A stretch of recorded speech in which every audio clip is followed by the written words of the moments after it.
How are we going to transpose this into rows? Kasi naka-column siya. So, ililipat natin siya sa rows. Just simply copy this, highlights, then copy, Control-C, then paste natin siya dito, right-click, then transpose. Ganun lang siya ka-simple. Pero mapapansin nyo, hindi siya interactive. For example, itong B, pinalitan ko itong B ng 88, hindi na palitan yung nasa rows niya. So, gagawin natin siyang interactive. So, how are we going to do that? Just highlight these rows and columns. Make sure na 5 din siya, then 5 yung kanyang row, 2 yung kanyang rows.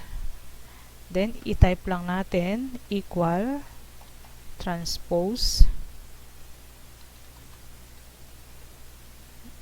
Then, open parenthesis. Then, highlight natin to. Then, Control-Shift-Enter. Yan. So, magiging interactive na to. Pag pinalitan natin tong A ng 89, automatic yung A is mapapalitan ng 89. Yung C, gawin nating 95. Automatic 95 yung C.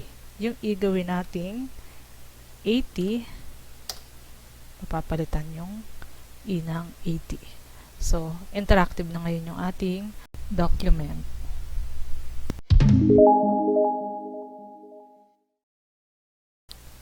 Okay, number 2, how are we going to have the quick fill series of numbers or day?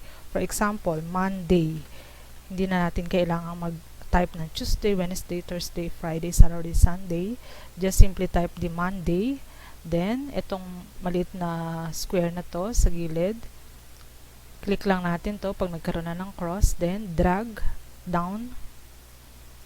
Yan, that's it. Ganun lang kasimple. Then, kung gusto naman natin siyang i-transpose, kagaya ng number 1 kanina, just copy this. Then, i-paste natin dito. Paste, transpose. Yan, ganun lang siya kadali. Then, sa number naman, sa quickly fill series of numbers, just simply type 1, 2, 3. For example, gusto natin 1 to 100. So, no need to type 4, 5, 6, 7, etc. etc. Just highlight 1 to 3. Then, drag down itong maliit na square na to hanggang unlimited numbers or hanggang ilang numbers ang gusto natin. Ayan. Ayan. Ganyan ka-powerful ang Excel. So, automatic may mga numbers na tayo.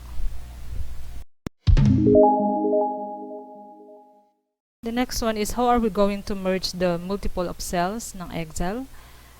Kasi kadalasan ang alam nang natin, i-merge natin siya isa-isang rows lang. Then pag na-merge natin siya, so na-merge. Pero pag lahatan, so nagkakaroon siya ng error. So merging cells only keeps the upper left value and disregards other values. So anong gagawin natin? Pag in-okay natin yan, so yung isa lang ang na-merge. So ang gagawin natin sa kanya, i-highlight natin to, then click natin tong merge across. Yan. So na-merge na siya.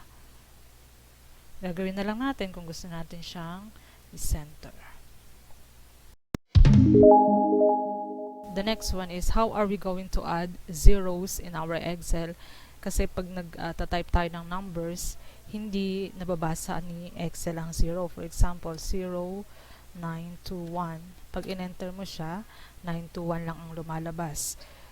0, 0, 5, 6. Pag in-enter mo yan, 5, 6 lang ang lumalabas. So, how are we going to add zeros before the numbers? So, napapansin nyo, naka-general tong number column or number. Yun yan, no, specific format. So, ang gagawin natin, i-format natin siya into text. Then, pag nag-type na tayo ng 0, 9, 2, 1, mababasa na siya. So, ganun din sa iba. For example, dito, gawin natin siyang text 0056. Yan. 0021. So, yan. Nare-read na yung 0 niya. Then, kung gusto naman natin ibalik sa dati, lagay lang natin sa general.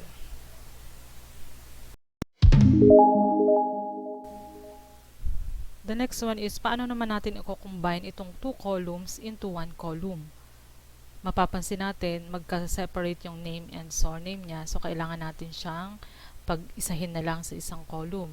So, para hindi na tayo mag-copy-paste o mag-retype, so, ang gagawin natin, gamitan natin ang formula, equals. So, tingnan natin kung saan nakatapat si John na name, A and 3. So, ilalagay natin A3 lang. A3. Then, and sign. Then, itong symbol na to. Then, space. Symbol again. Itong surname naman na De La Cruz, nasa B column and 3 rows. So, ilalagay natin B3. Then, lagyan muna natin siya ng end. And, ayan. So, ito yung pinakang formula niya. Then, enter lang natin. So, pagkatapos niyan, saka lang natin siya, para hindi na tayo mag-add or mag-enter ng formula again, i-drag lang natin tong small square na to, pababa, pag nakita natin yung cross na yan. Drag lang natin yan. So, na-combine na natin ngayon ang kanilang name and surname nang hindi na nag-type. Additional tip or bonus, paano naman natin i-change ng location to na hindi tayo nag-retype or ng columns and rows. Ang gagawin natin, highlight lang natin to. Then, intayin natin tong cross mouse pointer. Lagyan natin sa gilid. Then, i-drag lang natin kung saang location natin siya ilalagay o saang columns and rows. For example, dito.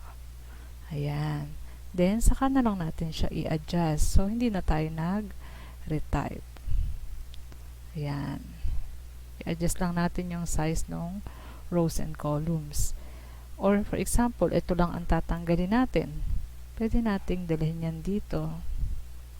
At kung maglalagay pa tayo ng another rows here. Ayan.